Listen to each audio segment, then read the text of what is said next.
O Coringa, do Joaquin Phoenix, definiu bem nosso assunto de hoje, quando ele disse: a pior parte de ter uma doença mental é que as pessoas esperam que você se comporte como se você não tivesse.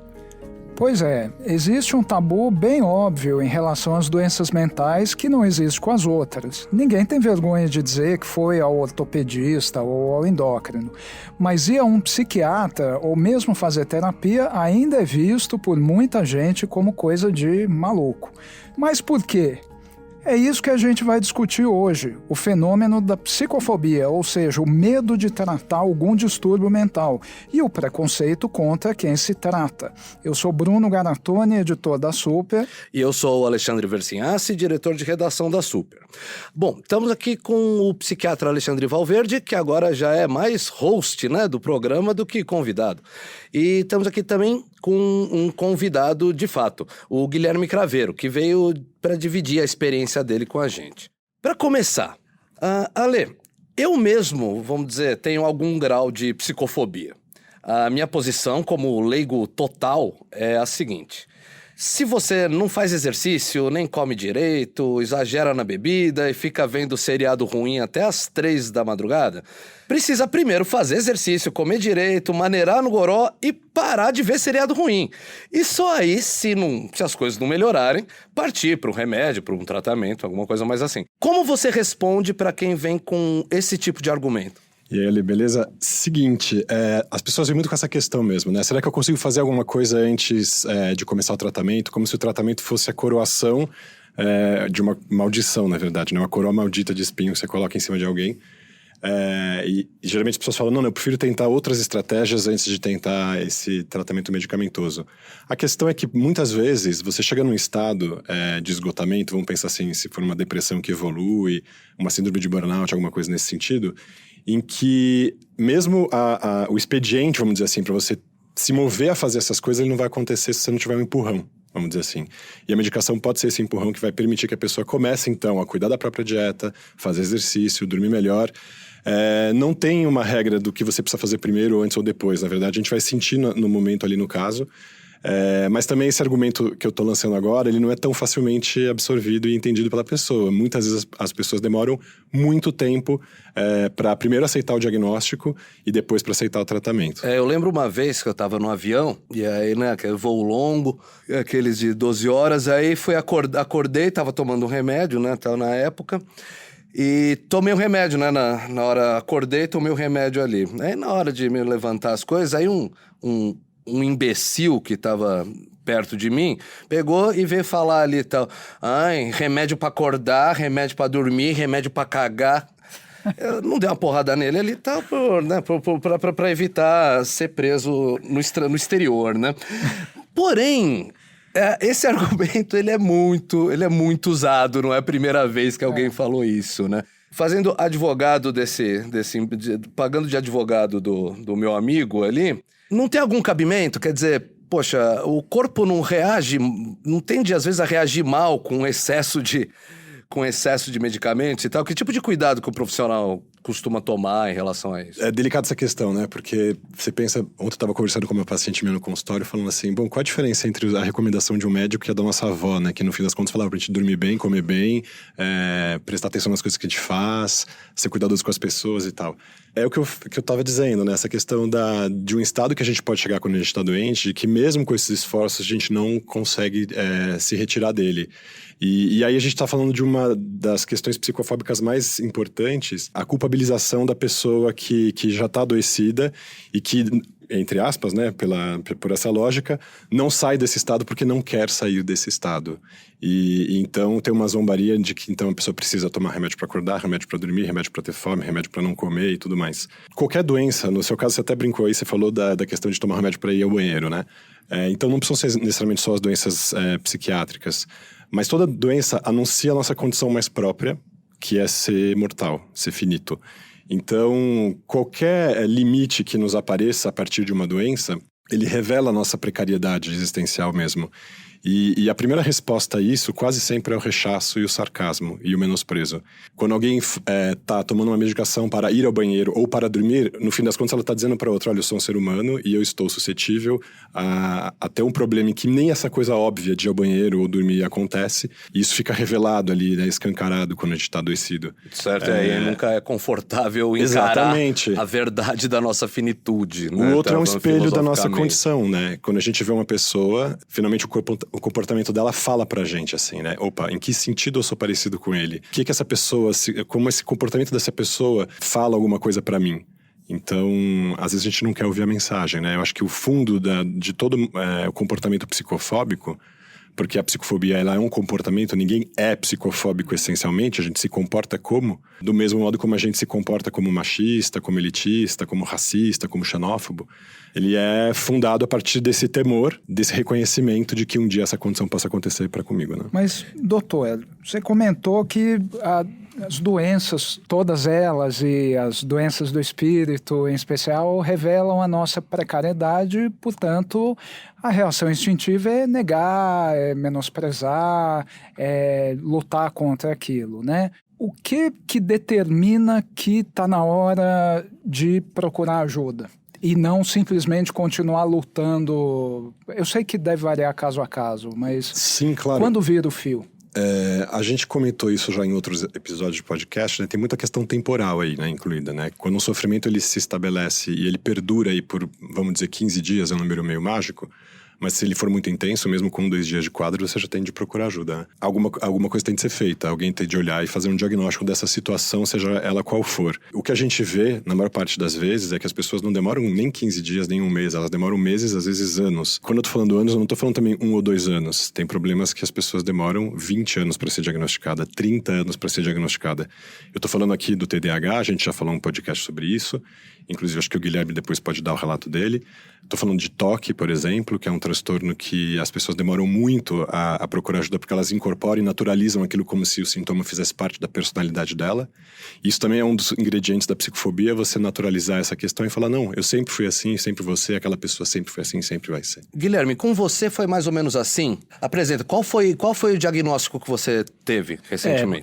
Recentemente eu procurei o Dr. Alexandre para uma insatisfação minha profissional. Ou até dentro da família, o meu temperamento. Muito agitado, muito explosivo, muito calmo, sempre oscilou muito. Mas o que mais me incomodava até dentro de casa, sou casado, entre a minha relação, eu e minha esposa, é que no trabalho a gente sempre entrava em conflito. E aí esse conflito tinha algum motivo. E aí quando a gente fala de psicofobia, a gente olha para a família, a gente olha para as pessoas que estão em volta. Eu venho de família religiosa, por exemplo, espírita, e já tivemos diversas vezes, isso pode ser algum problema espiritual. Você e sua mulher têm o mesmo trabalho? Trabalham com a mesma... Não, eu sou publicitário, ilustrador publicitário, e ela é administradora, tem a empresa dela. No final das contas, né, no fim do dia a gente acaba sempre dividindo o que rolou e até tentando melhorar um ou outro, mas acaba entrando em conflito. E aí tava entrando em conflito com muita frequência. A gente tem 8 anos de relacionamento e se a gente olhar o histórico, sempre teve algum ponto onde o Guilherme tá ou tentando pular fora ou buscando de alguma forma contornar alguma situação de um jeito que não era o melhor jeito, né? Não era a melhor saída. E o que te fez ir procurar ajuda? Que momento que você olhou assim e falou, putz, isso aqui não só uma briga de casal, isso daqui não são só traços da minha personalidade. Talvez tenha alguma coisa diferente aqui. Quando a gente fala da família, das pessoas que estão em volta, o Ale já falou isso, a gente tá muito... a psicofobia existe muito e é latente, né, em todo mundo.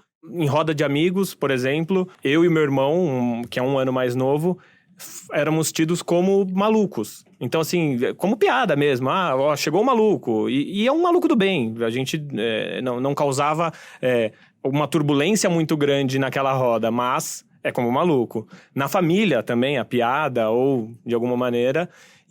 Então, assim, quando a gente fala de religião, fala como que as pessoas olham pra gente. Então, ou é maluco, ou tá com algum problema religioso, ou algum problema químico, médico. Então, quando eu tive que... alguém falou pra mim assim, faz uma ressonância. pra você ver como que tá a sua cabeça. E eu passei por isso. Deitei, fiz a ressonância e, de repente, tem alguma coisa no cérebro que pode ocasionar isso. Esperando encontrar uma bolha, como você falou, né? Você achava uma coisa concreta ali, né? Eu tenho um amigo que eu brinco que a gente tem uma bolha na cabeça, sabe? Assim, E até divido com você essa parte de sempre ter sido visto como meio maluco ali e tal. Eu tive isso também, então... Sim. Boa parte da minha biografia. Para eu ajudar a descrever, você me permite, Guilherme, sim, descrever essa questão? Acho que assim, como qualquer pessoa que sofra do transtorno de déficit de atenção, né, como o Guilherme, tem aquela questão da impulsividade, que dá esse aspecto da maluquice, né, porque a pessoa decide coisas muito rapidamente e abruptamente também desiste das coisas, então as pessoas falam, nossa, que inconstante essa pessoa. E aí vai o julgamento moral em cima disso, né? Porque aí, nossa, a pessoa, o que ela é? Ela é preguiçosa, ela não faz as coisas, ela é inconstante, ela é inconsistente, ela não tem densidade, vão todos esses julgamentos, né? Eu acho que até o próprio fato da dificuldade de concentração na lida pessoal, a namorada pode muito bem pensar assim, pô, esse cara não tá prestando atenção no que eu tô falando, ele não gosta de mim, no fim das contas. E ele pode passar por desatencioso, não amoroso, não carinhoso, tal. Imagina isso somado todos os dias de uma relação com... namorada, namorado, com amigos, com amigas, com parentes. Quer dizer, vai virando um bolo, e aí o que acontece, a pessoa recebe um rótulo, uma pecha de alguma coisa que é moralmente mal vista. E ele apontou essa questão da religião.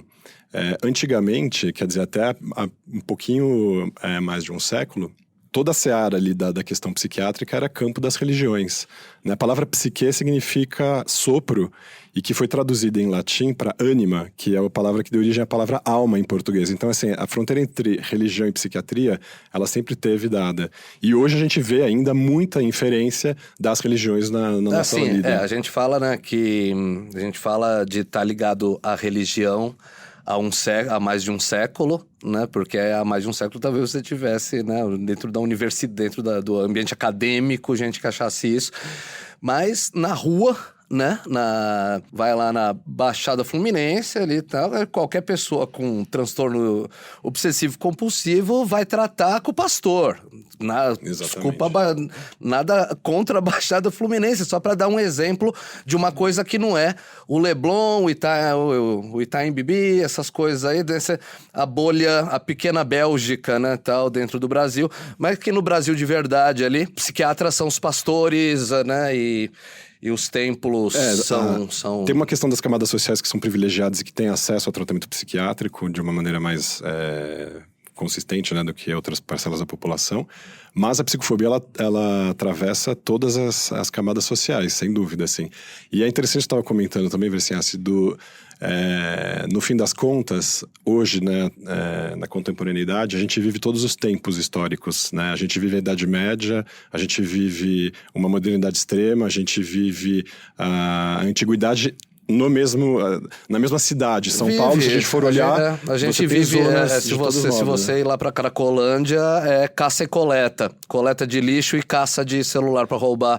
Então, isso aqui não é nem uma reclamação, não, é uma constatação. Sim, claro. É muito triste isso, que nós todos não vivamos o ano de 2019, e a gente tem essa experiência de que estamos vivendo 1500, 1600, 1300, 500 a.C., tudo misturado aqui. A gente tá pegando esse ponto, né, vou falar da parte social. Num plano de saúde, não é simples, né, você conseguir ter um bom tratamento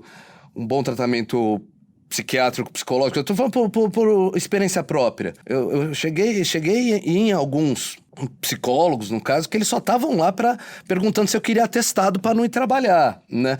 Quer dizer, é uma outra indústria que aí é uma indústria de enganação ali, não tem nada, isso não tem nada a ver com medicina, né? Com ciência. Se for pensar a própria organização de como eles liberam os convênios, as sessões de psicoterapia, se você vai com um episódio depressivo, o primeiro episódio, e é esse que está no seu atestado, eles só liberam 12 sessões, ou seja, você tem 3 meses para melhorar da sua depressão. E eles só liberam 40 sessões anuais, que daria mais ou menos uma sessão por semana no ano, considerando as férias e tudo mais, se você tiver um transtorno depressivo recorrente. Então, assim, qualquer outro problema também, ansiedade, qualquer coisa assim, vai ganhar as tais 12 sessões. Quer dizer, você já vê que o convênio... É uma bela burocracia para conseguir até as 40 sessões, que seria... né, que seria meio que o começo da coisa. E às vezes terapia demora muito mais, na verdade, do que um ano, né? Muitas vezes a pessoa segue terapia por anos da vida, né? Não, perfeito. E usando o medicamento psiquiátrico também, né? E, Guilherme, vamos continuar a sua história um pouquinho. Daí você contou que chegou a fazer uma ressonância magnética. Sim. Conta um pouco mais disso e o resto do seu caminho até, de fato, procurar tratamento adequado. Sim. Aí depois de ter feito a ressonância, óbvio, não foi encontrado nada.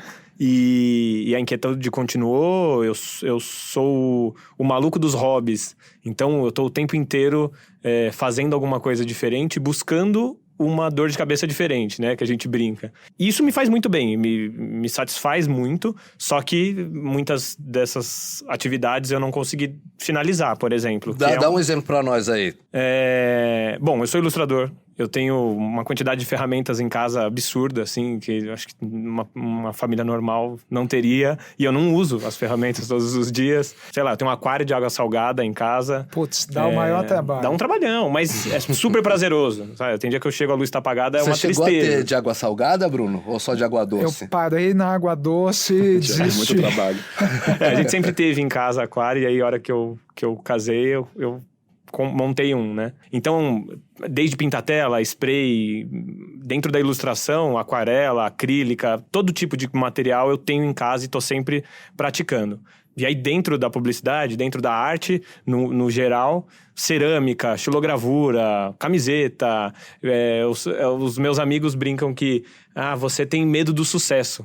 Sempre bateram nessa tecla. Quando eu olho pra isso, assusta pra caramba. E aí, a hora que eu começo, há uns 2, 3 anos aí, até a ajuda da Luísa, minha esposa, que é tentar olhar pra dentro e buscar uma solução pra isso. Então, aí eu volto uns steps e olho pro meu pai, olho pros meus irmãos, olho pros meus tios e começo a pesquisar um pouco mais. E aí a gente começa a ver, e até em algum dos nossos podcasts aqui, vocês falaram sobre, se eu não me engano, um pouco mais que 70% dos diagnósticos são hereditários, né? Assim, por genética. Sim. E isso me assustou pra caramba. E aí eu fui procurar uma ajuda séria, de forma que eu fosse buscar um remédio mesmo. E aí, desculpa te interromper, mas como que você vê essa questão da psicofobia na sua família, justamente já que agora você reconhece que tem várias pessoas que têm aí o mesmo padrão de comportamento que o seu, desse tipo de deficiência de atenção e tudo mais, mas essa psicofobia light, vamos dizer assim, né? Que é essa de não ver, não enxergar, não querer dar o nome, não se preocupar como deveria. Como toda a sociedade precisa trabalhar, existe um padrão e precisa dar certo...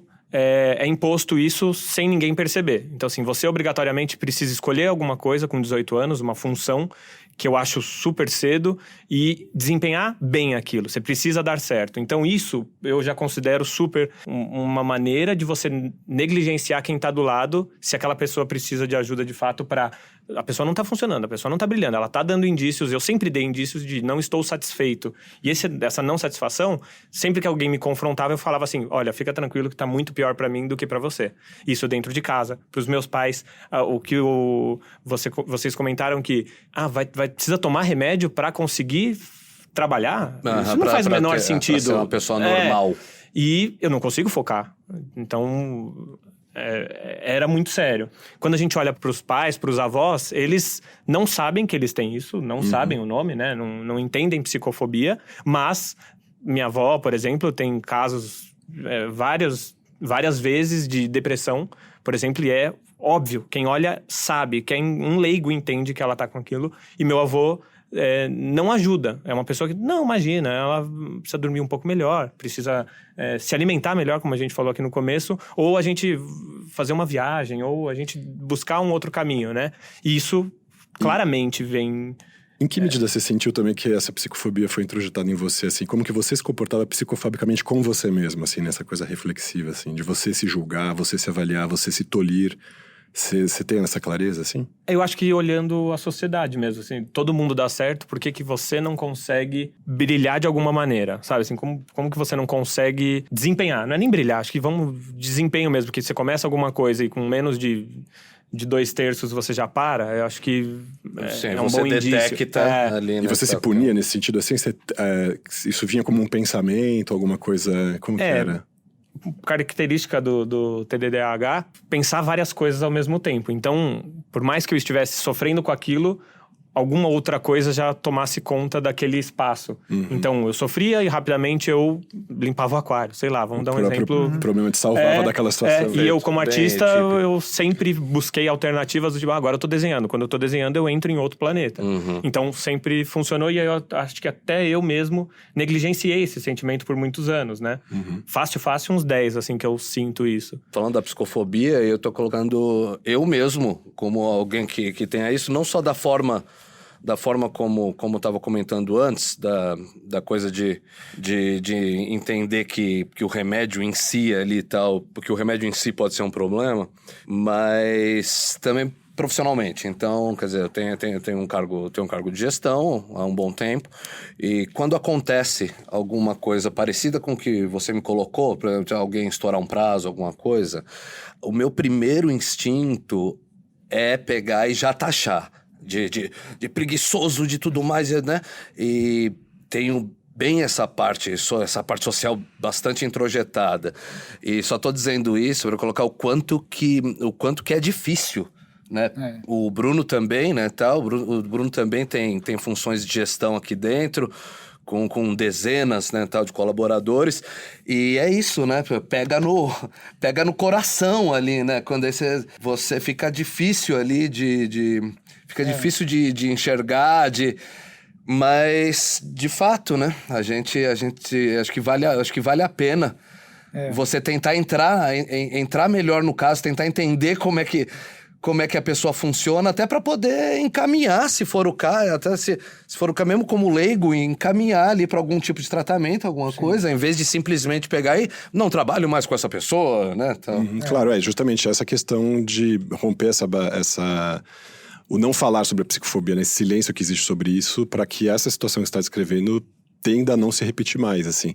E eu não consigo deixar de ver que isso que você está descrevendo é uma herança de uma raiz cultural nossa, que é religiosa, monoteísta, que tem a questão dos pecados capitais, né? Se a gente for ver a descrição dos pecados capitais, são todos eles sintomas psiquiátricos. A partir do momento em que ele excede um certo nível de aceitabilidade, vamos dizer assim, né? E então, preguiça, luxúria, gula, tudo isso são modulações do nosso comportamento que em problemas psiquiátricos fica hiperdimensionado, né? E ainda por cima, a pessoa está sofrendo daquilo, ela toma uma peixe. Você está pecando, ou seja, você está sendo errado diante de Deus. Então, acho que isso vem vindo, né? Essa questão desse padrão, dessa norma que a gente tem que seguir. Talvez a igreja tenha feito isso lá atrás para tentar fazer com que as pessoas tivessem algum autocontrole em relação aos próprios sintomas e fossem tentando, a partir desse temor maior, que seria o temor diante de Deus, então eu não posso me comportar fora da esfera aí do que Ele me permite, balizar os meus comportamentos. Se tem algum funcionamento na prática, talvez algum. Do mesmo jeito que hoje a gente faz uma terapia cognitivo-comportamental, a gente fala para a pessoa, reconheça o teu sintoma, tenta controlá-lo, tente modulá-lo e tal. Mas às vezes, mesmo com a consciência do sintoma, mesmo com a consciência do problema, a gente é refém dele. Isso a gente tem que ter essa clareza. E aí o tratamento vem nesse sentido de tirar a gente desse estado de ser refém, pra gente ser livre, finalmente. Doutor, tem diferença no grau de psicofobia do próprio paciente de uma doença para outra? Então, a pessoa que acha que está com depressão, ela sente a mesma psicofobia do que uma pessoa que tem TDAH ou que tem, sei lá, bulimia, burnout. É tudo igual ou é diferente? Não, é diferente, certamente. Assim, tem as doenças que são mais fáceis de dizer, para os outros, inclusive para si, né? A ansiedade, por exemplo. Então, tudo bem, 1/3 da população de São Paulo é ansiosa, então não tem problema também ser ansioso. A gente até mal não ser, né? Nossa, como você está sobrevivendo nesses tempos, né? Eu acho que, assim, a mais crítica de todas, né? A situação mais grave em psiquiatria são as psicoses crônicas. Então, o que é a psicose crônica? A psicose crônica é o que a gente chama de esquizofrenia atualmente, né? A esquizofrenia não é um nome muito bom, porque é um nome que é um nome que é um guarda-chuva, na verdade, né? Ele contempla uma série de problemas psicóticos crônicos. Só para descrever melhor, quando a pessoa está tendo alucinação? Isso. A psicose é uma alteração do comportamento grave em que a pessoa tem delírios, alucinações, perda da noção de si mesmo, uma série de questões aí. Se você vê mesmo pacientes com esquizofrenia que falam assim, não, eu trato minha depressão. Porque aí também tem uma escala, né? Dizer, não posso dizer que sou esquizofrênico, mas se eu disser que eu sou deprimido, tá bom. Não posso dizer que eu sou deprimido, mas se eu disser que eu sou ansioso, tá tudo certo. Não posso dizer que eu sou ansioso, mas posso dizer que eu tenho um problema alimentar.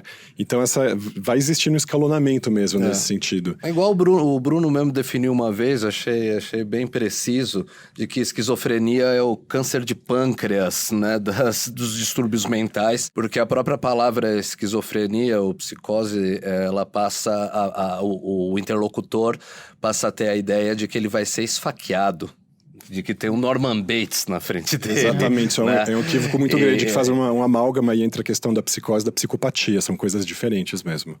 E acho que é legal você ter tocado nesse assunto, inclusive vocês citaram aí o filme do Coringa, e eu me colocava essa pergunta, será que esse filme está sendo interessante em relação a essa questão da psicofobia, ou ele vai jogar mais uma pá de cal aí, mais uma camada de dificuldade, porque as pessoas começam a pensar, bom, então as pessoas que têm problemas psiquiátricos vão fatalmente evoluir para uma deterioração do comportamento tal, que elas vão começar a alucinar e as vozes vão mandar a pessoa esfaquear alguém, e a gente tem essa impressão então de que uma pessoa com problema psiquiátrico é forçosamente violenta. E não é verdade. Geralmente, assim, na esquizofrenia é mais comum a pessoa se autoagredir, na verdade, do que agredir outra pessoa. E os comportamentos violentos, eles estão mais ligados com a psicopatia, né? Que é o que a gente chama atualmente de comportamento antissocial, de sociopatia, que são os perversos, né? As pessoas que têm justamente... É uma outra esfera das questões psiquiátricas. Porque aí é falta de... Vamos dizer, entre outras coisas, é falta de neurônio espelho mesmo. A pessoa não consegue se colocar no lugar da outra, então ela não sente nada que a outra está sentindo. O problema de base ali é a falta de empatia. A partir daí você tem todo esse construto do que se chama essa personalidade sociopática, antissocial. Então, essas figuras, vamos pensar se a gente pudesse separar em 3 grupos, grosseiramente falando, né? De todos os problemas psiquiátricos, como antigamente a gente falava, dos neuróticos, dos psicóticos e dos psicopatas.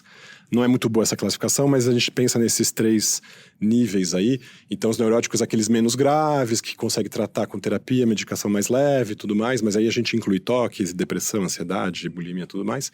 As psicoses seriam as esquizofrenias, os transtornos bipolares e tal. E as psicopatias, então, né, todo esse comportamento antissocial. A gente não olha ainda o suficiente, isso também acho que é uma característica social, uma manifestação da psicofobia. Para a psicopatia, a gente não deixa tão clara para que as pessoas observem mesmo. Um dos sintomas, acho que até para a própria psiquiatria disso, é a falta da classificação, por exemplo, do comportamento sociopático social, vamos dizer assim, eu digo coletivo, que a gente pode chamar de fascismo. Né? Então, os movimentos fascistas, os movimentos nazistas, esses movimentos nacionalistas excessivos, tal, eles têm um componente sociopático, claro, né? Um ódio ao outro, uma vontade de matar o outro. Por ser fundamentado no ódio a um inimigo escolhido. Exato. E aí você reconhece essas pessoas, a gente consegue classificar esse comportamento. Por que a psiquiatria não se apropriou disso? Fala, isso aqui é uma condição de uma doença mental social. A gente, por exemplo, se preocupa muito, né? Então a gente fala muito da questão do suicídio, quando a pessoa tem a ideação de autodestruição, mas quando a pessoa tem a ideação de heterodestruição, da destruição do outro, a gente não classifica isso como uma doença. Mesmo. E precisaria olhar para isso. Uma grande pergunta, né, que sempre atravessou a nossa geração, era como que o nazismo pode ter acontecido na Alemanha, sendo que a Alemanha dos anos 30 era o país mais ilustrado do mundo. Tava lá o Albert Einstein dando aula na Universidade de Berlim e todas as outras coisas tão iluministas ali da Alemanha. E justamente no país mais intelectualizado do mundo surgiu o maior bestialismo, né, da história. Que inclusive rechaçava a doença mental, essa comum que a gente está falando, sim, né? Começou como se os psicopatas revoltassem contra os psicóticos e os Não, e aquilo lá, né? no nazismo, no início você tinha castração de qualquer pessoa que tivesse qualquer coisa que parecesse um distúrbio. Mas ali, como que uma população inteira passa a desenvolver um comportamento desses? Isso significa então que todo mundo tem um pouquinho disso na cabeça?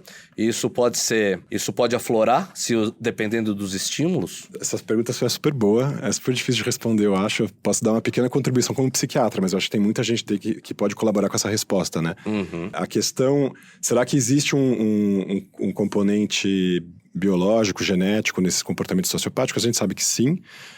Em que sentido, socialmente, essas pessoas conseguem se aglutinar e se constituir como partido, como um movimento de massa e, de repente, tomar o poder num país e criar uma guerra a partir daí com demandas próprias desse movimento, assim, né? Mas eu não sei se a gente precisa ir tão longe, tão lá atrás na Alemanha. A gente pode olhar para o Brasil, né? Na verdade, o que está acontecendo aqui. Hoje, a gente tem a eclosão de uma série de movimentos sociais incríveis, de artistas novos que estão surgindo. Muitos artistas, eu acho que a maior parte dos bons artistas, dos novos grandes artistas brasileiros, eles vêm da periferia, são artistas trans, e que são justamente o oposto desse movimento de fascistização. Então a gente tem a eclosão dessa riqueza que acontece no país, que inclusive essas pessoas podem ser olhadas e eram olhadas até há 2 anos como doentes mentais, né? Sim, e você teve o transexualismo saiu do Código Internacional de Doenças faz 2 anos, né? Sim, e você teve um movimento reacionário, Na né? mesma Querendo que medida. tudo voltasse a como era antes, Exatamente. né? Em que se a sua sexualidade não fosse aquela X, você era um doente e tudo mais. O que está ficando mais claro atualmente, acho que então essa questão até do transexualismo, do travestismo ter saído do Código Internacional de Doenças, é que a gente vai entendendo que todo comportamento humano é espectral. Seja o comportamento alimentar, seja o comportamento social, seja o comportamento sexual. Então a gente não tem delimitações estanques, um ou outro. Na verdade, a gente tem um espectro de uma possibilidade que vai, falando da questão sexual, da heterossexualidade pura, se isso existir, para uma homossexualidade pura, se isso existir, e a gente tem todo o espectro de possibilidades de orientação sexual entre esses 2 polos. Sim, quer dizer, mas a teoria do Kinsey, né, tal, que muito provavelmente, que por experiência, né, tal, pelo que a gente vê na vida, muito provavelmente é a E aí a gente realidade. não pensa não só na questão da orientação, mas também tem a questão da expressão de gênero, da própria identidade de gênero, que também é espectral.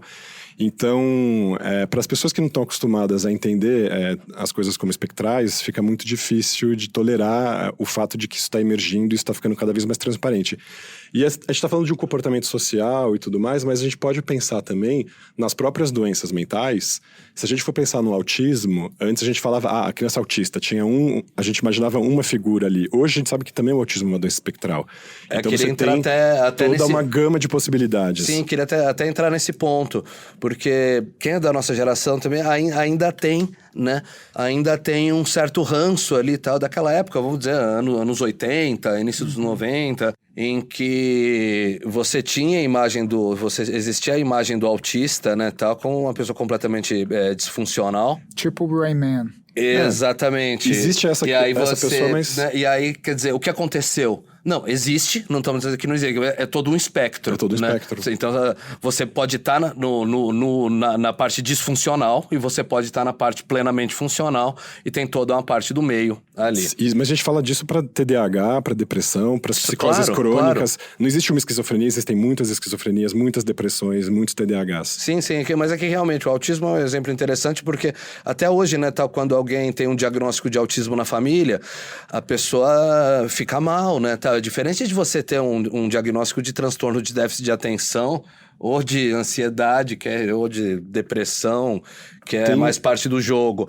Mas um de autismo é aquela coisa meio life-changing, né?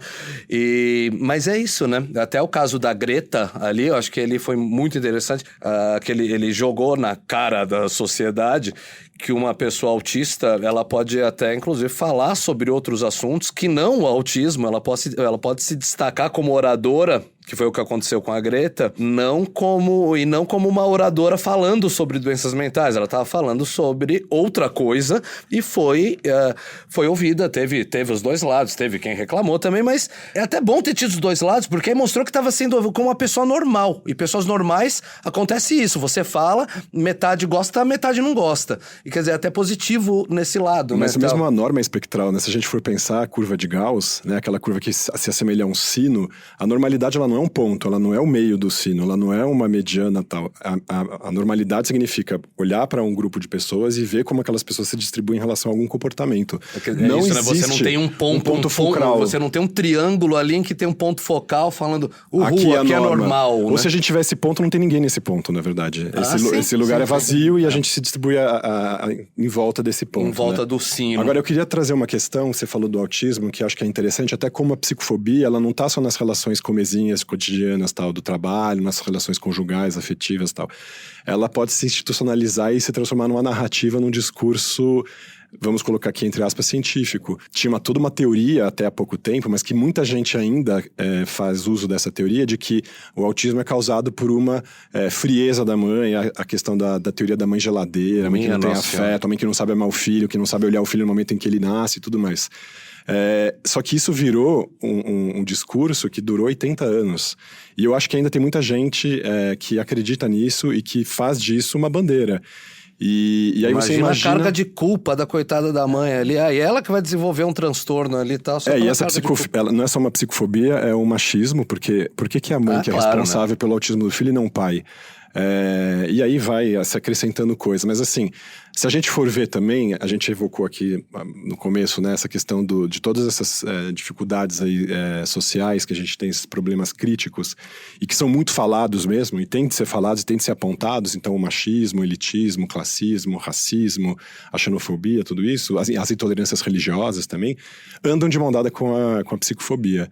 Então não é difícil você encontrar um homem sendo machista chamando a namorada de louca. Ou o contrário também, uma mulher chamando o companheiro de louco numa situação de abuso e que você quer desautorizar a pessoa do próprio pensamento. A palavra louco, maluco, doido, são expressões da psicofobia que provavelmente daqui a alguns anos, espero que a gente comece a partir de hoje, vamos levantar nossa bandeira nossa cruzada contra a psicofobia, sejam palavras que a gente não use mais, porque elas carregam um estigma muito pesado, elas são palavras que querem excluir as pessoas, que querem reduzir e diminuir as pessoas. Eu posso dizer ali como representante da Super Interessante, né, que a gente há muito, muito tempo, né, muito, muito tempo, que acho que a palavra louco não entra ali quando você está falando quando você está falando de distúrbios mentais.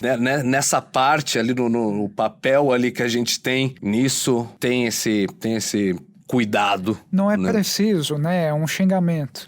Exato. É simples, se tornou simplesmente um xingamento. Você frequentava com essa questão, né, Guilherme?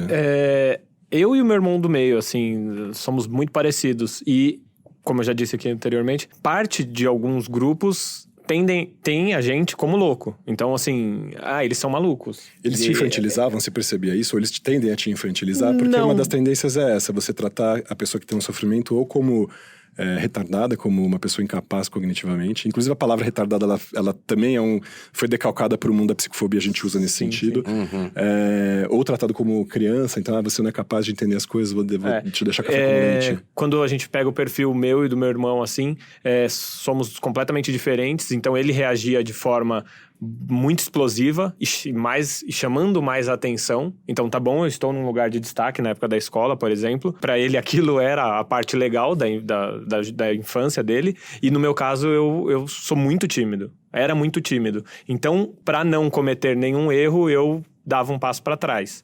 Então, eu enxergo a psicofobia dessa maneira. Ou você faz com que a pessoa exploda mais e aí se torne uma bomba mesmo, ou você coloca a pessoa dentro de uma caixinha. E aí as pessoas param de olhar. Os argumentos da psicofobia são as grades com quais você vai fazer a jaula onde não, você vai enfiar a pessoa. Não, fica tranquilo que você precisa trabalhar mais, ou você precisa de forma simples, porque sempre o outro é muito, muito simples, né? Não, isso é tranquilo, você só precisa ir desempenhar durante suas 8 horas e voltar para casa. Tá tudo bem. E não, né? Você tá colocando a pessoa de novo numa caixinha. São perfis diferentes mesmo, acho que... Eu queria trazer só uma questão que vocês começaram a falar, inclusive sobre a sua história, Guilherme, que você teve de fazer a ressonância e tal, e eu queria apontar um pouco a psicofobia dentro da medicina também, né, entre os colegas que não são psiquiatras. É claro que não são todos, né, que são psicofóbicos, mas a gente percebe isso também. Nesse caso dele, acho que tem que deixar muito claro aqui para o ouvinte também, a gente não sabe em que sentido a ressonância foi pedida no caso dele, um pouco assim, não é nada psiquiátrico, com certeza alguma coisa orgânica, vamos olhar se não tem um tumor ou um cisto, qualquer coisa nesse sentido. Tudo bem, se foi esse movimento psicofóbico que fez com que ele fizesse a ressonância, ela foi mal indicada, mas no fim das contas ela precisa ser feita.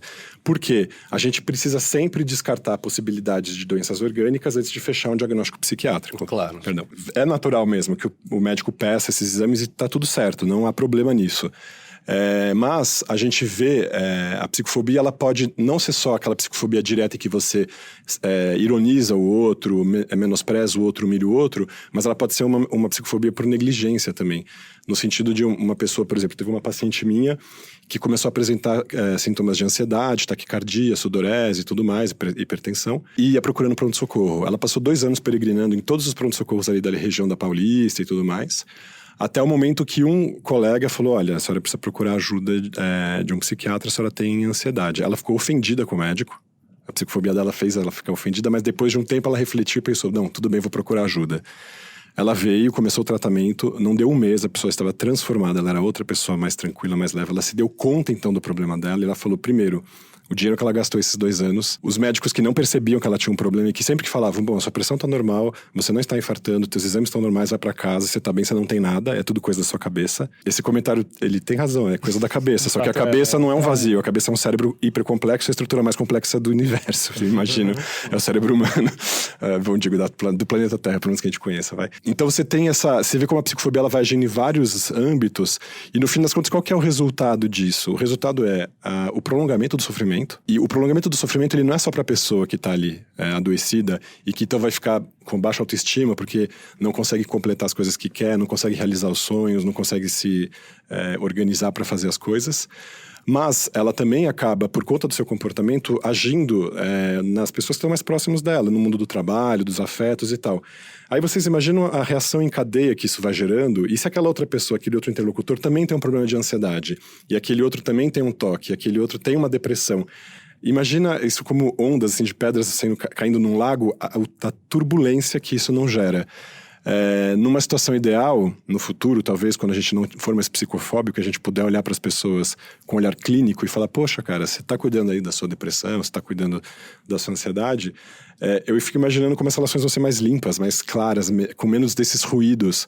E em que sentido, agora voltando para aquela questão de como a gente vai se encaminhando para uma fascistização social, ela não tem a ver com esse sofrimento também. Eu não consigo não ver que há uma relação entre hoje São Paulo ser a cidade mais deprimida e ansiosa do mundo, com 28% dos adultos com algum sofrimento psiquiátrico da ordem da depressão, da ansiedade, e esse movimento de ódio ao outro, de xenofobia, de racismo.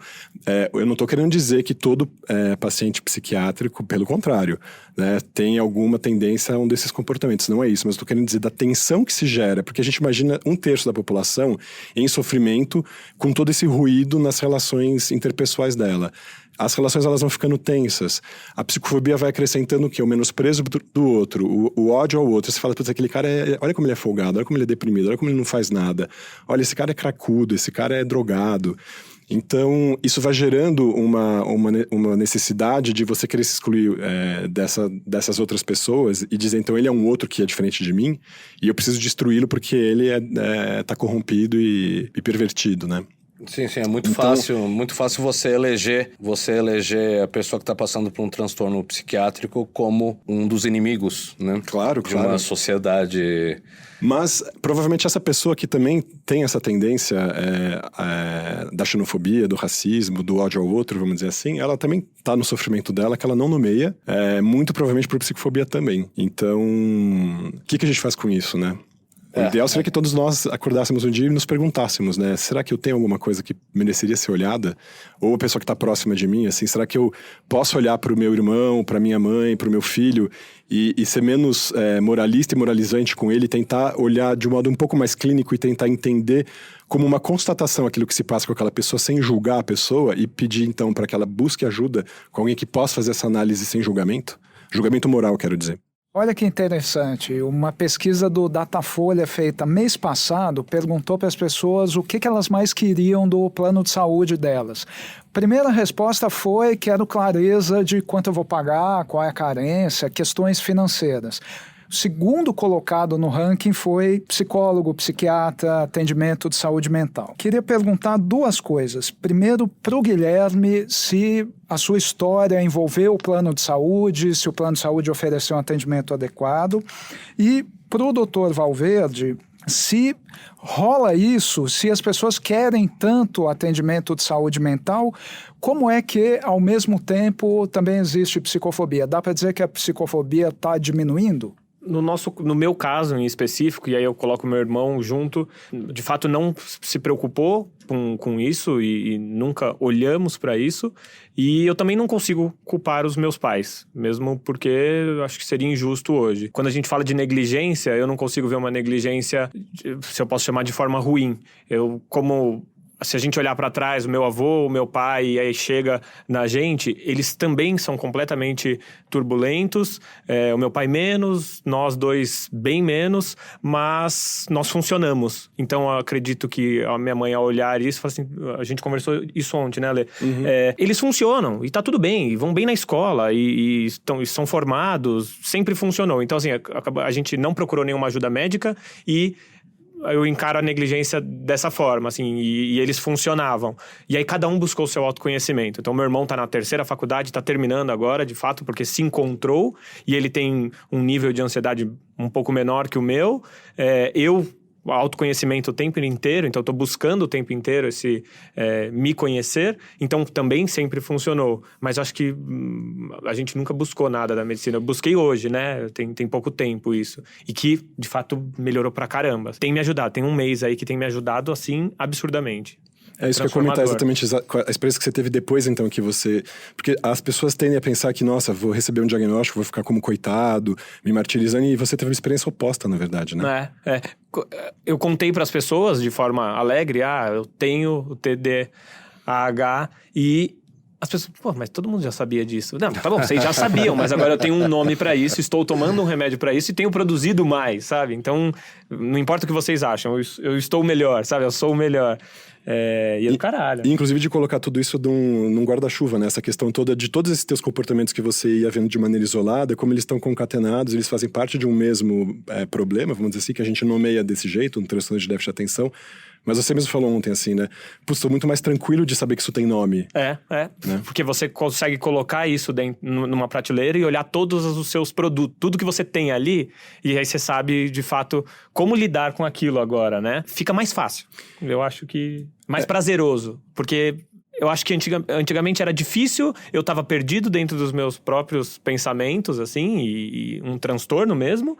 E aí, a hora que você consegue parar e olhar, e aí, só por ter procurado um auxílio médico, faz assim, você tá procurando um auxílio médico, olha um pouco mais fundo. E isso é transformador, é maravilhoso. Eu aproveito a resposta do Guilherme para já responder a sua, então, em relação a essa questão da psicofobia, se ela tá diminuindo ou não. Como ela é um comportamento, a psicofobia é um comportamento de intolerância, e ela vai junto dessas outras intolerâncias sociais que a gente tem, o que se observa é que as gerações mais novas, elas são mais tolerantes, inclusive com isso. E é muito curioso que eu recebo pacientes de 18 anos, 17 anos, 20 anos, que já chegam no consultório falando, eu tenho depressão, tenho ansiedade, já descrevem o quadro, porque já fizeram pesquisa no Google, e vão muito desdramatizados nesse sentido, e falam, me ajuda aí.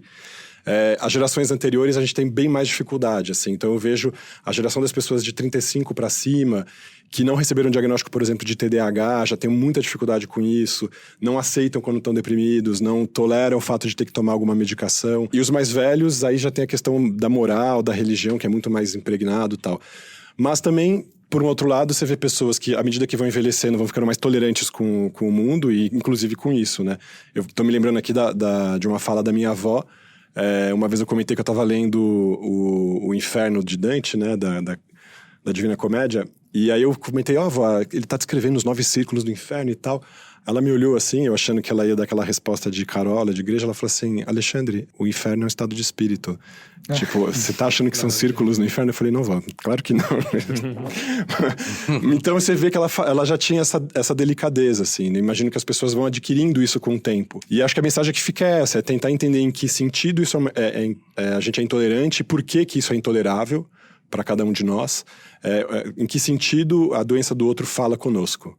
Né? Acho que isso é uma questão que pode nos ajudar a nos desfazer de toda essa carcaça que a gente vai criando, essa casca aí, essa crosta, para evitar considerar a nossa finitude, a nossa falibilidade, a nossa fragilidade. Ale, tem uma outra parte da pergunta que o Bruno fez, e a psicofobia está diminuindo. Ao longo do programa que a gente estava apresentando, né, apresentando essa questão social, mas, por outro lado, os números, né, eles dizem uma coisa positiva.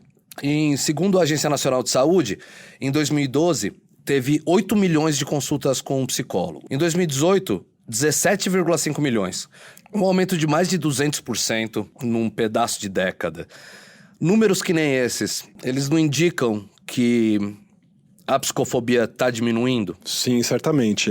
Mas não só isso, né? Acho que a psicofobia diminui, então as pessoas se sentem mais à vontade para poder procurar ajuda, embora com todo o acanhamento, toda a inibição, porque também não quer dizer que a pessoa, porque foi procurar ajuda, lavou aí o corpo da psicofobia. Ela deve estar ainda com uma série de questões. No consultório eu passo muito tempo, e quando eu falo muito tempo, não é tempo da consulta, são tempo ao longo de meses, trabalhando questões com as pessoas em relação a medo de tomar remédio, tudo isso, medo do próprio diagnóstico e tal, medo de como a doença pode vir a evoluir, se aquela questão vai degringolar e tal. Então, sim, tem uma sensibilização que está maior, as pessoas estão mais atentas. Acho que a gente ainda não chegou no nível ideal, está longe disso.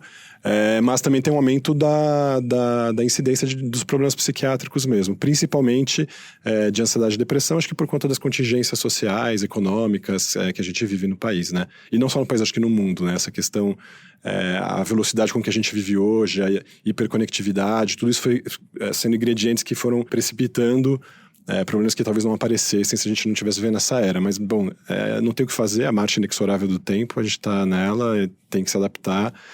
E acho que isso vai, inclusive, pedir para a gente uma mudança em relação ao modo como a gente vê os problemas de saúde mental. Se a gente considerar que 28% da população na cidade de São Paulo tem um problema psiquiátrico, então, fatalmente, em cada casa que você tenha 3 pessoas, uma delas está com algum problema. E aí isso faz a pessoa se mover, né? Seja para um lado, intensificar a intolerância, seja para outro, de romper esses tabus todos e começar a pensar nas questões. Essa estatística, doutor, famosa, de que em São Paulo, 1 em cada 3 pessoas tem algum problema psiquiátrico, é daquela pesquisa Megacity, né? Sim, Feita sim. pelo Hospital das Clínicas, super famosa e tal. 2 perguntas. Primeiro, isso significa que 30% das pessoas teria que tomar remédio, sim ou não? E a segunda pergunta, existe sobrediagnóstico? Ou seja, há casos em que a pessoa não necessariamente precisaria recorrer a um fármaco e acaba recorrendo? Como detectar isso e como se prevenir com relação a isso? Tá, super legais essas perguntas. Em relação ao sobrediagnóstico, sim, ele pode acontecer. A gente pode falar até da psicofobia dos psiquiatras, nesse sentido. É muito interessante. Existe. Psicofobia dos psiquiatras. Claro. É um fenômeno bem observável, assim. Psiquiatras tendem a não enxergar pessoas com um problema semelhante ao dele. Então, se o psiquiatra tem ansiedade, ele vai ter mais dificuldade em ver a ansiedade dos outros, porque ele vai naturalizar a própria ansiedade. Se ele tem TDAH, ele vai tender a naturalizar o próprio TDAH. É claro que isso eu tô falando no começo da carreira, no começo da vida profissional, depois a pessoa vai amadurecendo isso e muda. Mas é muito comum a gente ver colegas... eu já fui psicofóbico, claro, assumo com tranquilidade isso. Quando eu comecei a estudar psiquiatria, eu queria entrar na toca do lobo para mudar tudo, porque eu achava que a psiquiatria era toda errada de ficar classificando as pessoas. E depois eu entendi que, na verdade, essa classificação são só nomes, são modos de nomear esses fenômenos que a gente observa. Então, eu fui também criando a minha calma para com isso. Estou contando aqui a minha história, mas tem dos meus colegas todos e tal, e a gente observa isso na prática cotidiana. E a outra pergunta, desculpa, eu... Sobre diagnóstico. O sobrediagnóstico tem esse... Ouvir uma segunda opinião? Também. É muito comum, por exemplo, tem diagnósticos que eles vão ficando na moda, assim, inclusive entre os psiquiatras, por exemplo, o transtorno bipolar. Então, dependendo do serviço que você vai frequentar, do tempo que o colega tem para te atender, para te escutar, se você começa a história falando, meu comportamento oscila demais, o meu humor sobe e desce o tempo inteiro, ele já ligou a chavinha do bipolar, ele vai fazer toda a tua história a partir desse lugar. Do mesmo jeito que uma pessoa começa a descrever um quadro de ansiedade, não necessariamente ela está ansiosa, ela pode ser TDAH com uma ansiedade comórbida. Então, nesse sentido, a psicofobia do psiquiatra está lá naquela intuição que ele sente no primeiro momento, que ele vai fazer um recorte e a partir desse recorte ele não vai mais mudar de posição. É uma psicofobia leve, mas assim, para ele como profissional, e que talvez ele nem reconheça, mas que para a vida da pessoa pode ter uma repercussão nefasta. Porque você pode ter pessoas que são tratadas, eu atendo vários casos nesse sentido, que vieram para o meu consultório, assim, eu não quero tomar lítio porque eu não entendo que eu seja bipolar. Eu falo, bom, vamos conversar sobre isso, e realmente você vai ver a pessoa é TDAH, porque é a pessoa impulsiva, acelerada, ansiosa, recebe diagnóstico de bipolar. Isso é bem comum. E acho que isso só mostra, né, o quanto que tudo isso é complexo, né, que não tem uma fórmula mágica para resolver, né, quer dizer, existe psicofobia, existe sobrediagnóstico e a gente tem esse jogo, né, a gente tem esse jogo e a gente vai progredindo ao longo disso. É legal a Lê pontuar isso, eu já tomei remédio para bipolaridade. Sim, que aí você pegou você pegou a modinha do bipolar. Eu falei que era muito explosivo. Eu lembro dessa época, de repente metade dos meus amigos eram bipolares e não era nada disso. E foi super comum, tomei o remédio, não adiantou de nada, eu de fato fiquei mais calmo. E parece funcionar melhor, mas eu não conseguia concentrar de forma nenhuma. Sim. Não era o remédio que eu deveria tomar, né? Com o de agora, você tá igual você falou, você tá mais... tá mais tranquilo. E ele toma um psicoestimulante, quer dizer, se você dá um psicoestimulante pra uma pessoa bipolar, ela fica super acelerada, e ele melhorou. Sim. Então tem essa questão. O medicamento, ele tem que é interessante isso, que é uma prática muito comum na psiquiatria, que é do teste terapêutico. E você estava falando justamente dessa questão do aumento do diagnóstico, agora eu lembrei essa pergunta. E será que todos têm necessidade de serem medicados, esses 30% da população? Acho que só a pessoa na consulta vai poder decidir isso, seja o profissional, seja o próprio paciente. Quando a pessoa não tem um quadro muito grave, com ideação suicida ou um sintoma psicótico, alguma coisa mais premente, ela decide se ela vai querer fazer o tratamento medicamentoso ou não. Eu queria deixar uma mensagem assim, eu busquei o auxílio médico por conta de uma conversa de bar com um amigo que foi diagnosticado também tardio, também tem 30 anos de idade, e ele falou, cara, eu acho que você tem e procure um auxílio. Eu busquei outro médico, não o mesmo que o dele, acho que às vezes por vergonha, algum motivo meu, e de fato é transformador. Então assim, escute quem tá do seu lado, talvez o diagnóstico tardio possa facilitar o todo, né? Assim, mesmo que exista, né? Sim. Alex, eu queria deixar uma última mensagem. Final. Como a psicofobia ela é um comportamento de intolerância, e ela está sendo talvez o último comportamento social de intolerância a ser destacado, então a gente aponta muito bem o machismo, o elitismo, o classismo, a xenofobia, o racismo, a intolerância religiosa, e agora a gente está começando a falar mais sobre psicofobia. Ele está sendo o último a ser evocado, mas talvez ele vai ser o primeiro a ser resolvido. Por quê? A questão do machismo, a gente pode separar dois campos, então, os homens e as mulheres. No racismo, a gente pode separar o campo das etnias, então, o negro, o branco, o oriental. No elitismo, a gente pode separar as classes sociais, as elites culturais, as elites intelectuais, que seja. Na xenofobia, a gente separa quem é nacional de um lado dos estrangeiros de outro, né? E a psicofobia não. São questões que a gente não consegue se furtar a elas. A gente não pode separar o mundo entre eu, normal, e os outros totalmente doentes. Porque tá todo mundo atravessado, todas as classes sociais, todos os gêneros, todas as raças, todos os povos, os ricos e os pobres. Então, se a gente precisar fazer um esforço de melhorar e desconstruir a nossa intolerância, esse primeiro esforço deve começar com a psicofobia. O aprendizado da desconstrução dessa intolerância vai nos levar à desconstrução de todos esses outros comportamentos sociais aberrantes, né? Que muito é machismo, melhor racismo. Ser feliz do que ser normal, né? Exatamente. Eu até fecharia que, se você se acha o grande arauto da normalidade, eu sou um grande normal, maravilhoso normal, que não tenho nada, então você tem alguma doença, vai se tratar. Procure-me e eu vou te convencer do contrário, vou te mostrar que não existe ninguém assim. É isso, nem de perto, nem de longe, ninguém é normal. E obrigado então, Ale, pela participação de novo, muito obrigado, Gui, por ter dividido suas experiências aqui, foi super enriquecedor. Obrigado pela oportunidade. Pra mim mesmo também. Valeu, Bruno. Obrigado, gente. Um grande abraço. Até a próxima.